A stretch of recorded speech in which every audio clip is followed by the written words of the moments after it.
Have you ever walked into a day already knowing it was going to push you past your limit? Not because it was a bad thing, just because you already knew how much you were carrying before the day even started. Well, that was me yesterday.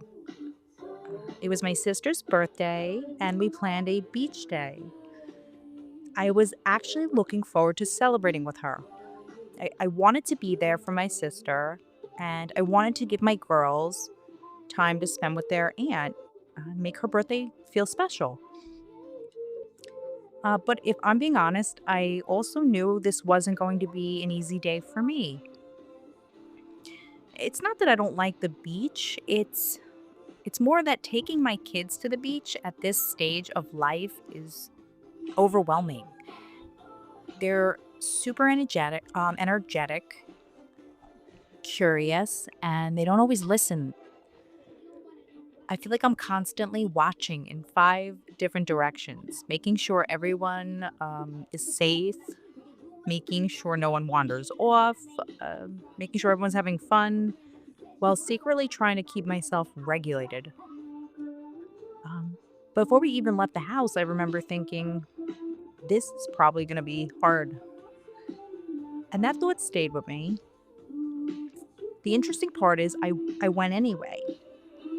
Not because I felt obligated, because it mattered. It mattered to celebrate my sister. It mattered because I promised my girls.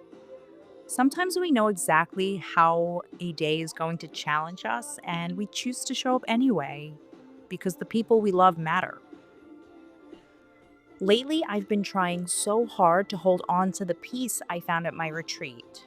I've been practicing staying calmer with my girls, trying to pause before reacting, just trying to become the kind of mom who helps regulate their nervous systems instead of adding to the chaos.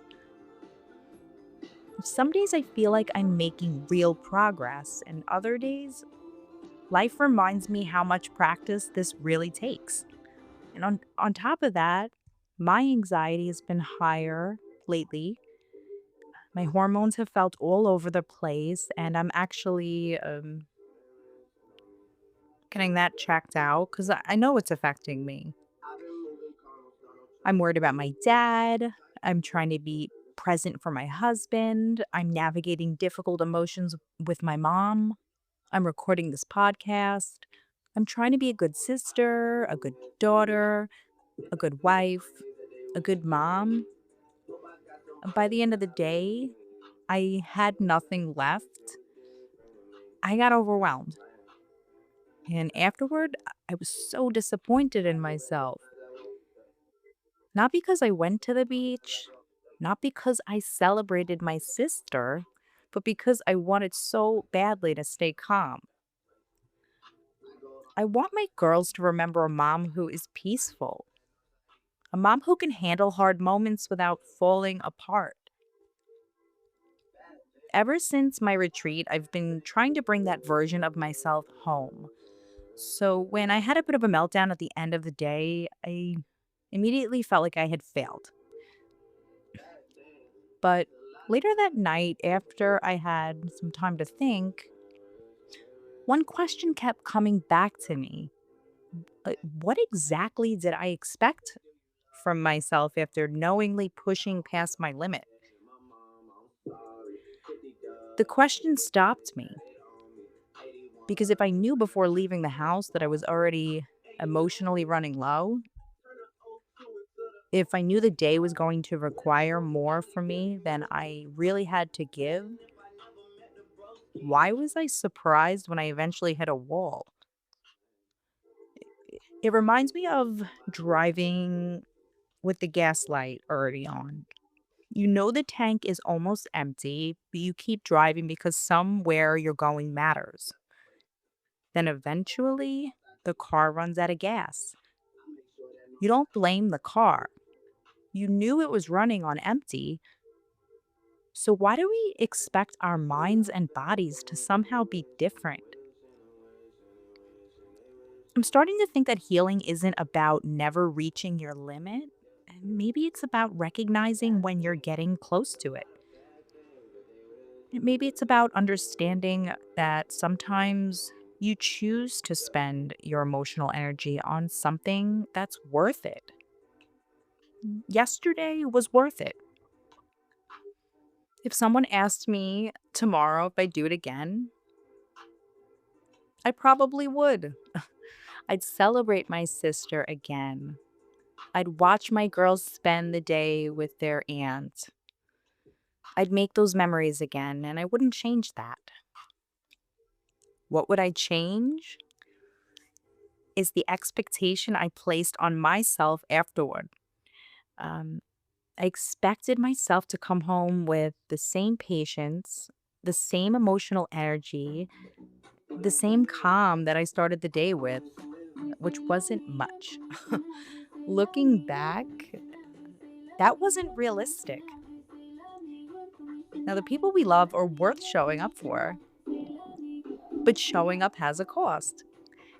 Sometimes we willingly spend our emotional energy because the moment matters more than our own comfort. And there's nothing wrong with that. The important part is recognizing that the cost instead of judging ourselves for feeling it. I don't have a perfect ending to this story. Tomorrow I'll just keep practicing. I'll keep trying to stay calmer. I'll keep trying to notice my limits a little sooner, not because I expect perfection, but because every experience teaches me something about myself. I think that's what growth looks like. Not becoming someone who never reaches their limit, but becoming someone who understands themselves a little better each time they do. So for now, I'll leave you with the same question I've been asking myself. What exactly did you expect from yourself after knowingly pushing past your limit? If you've been carrying more than people realize, if you've been showing up for someone else or everyone else while quietly running on empty, I'll ugh. I hope you'll remember this. Recognizing your limits isn't weakness, it's awareness. And awareness is where change begins. Yeah, so thank you so much for listening. And until next time, be a little gentler with yourself because we're all just figuring it out together.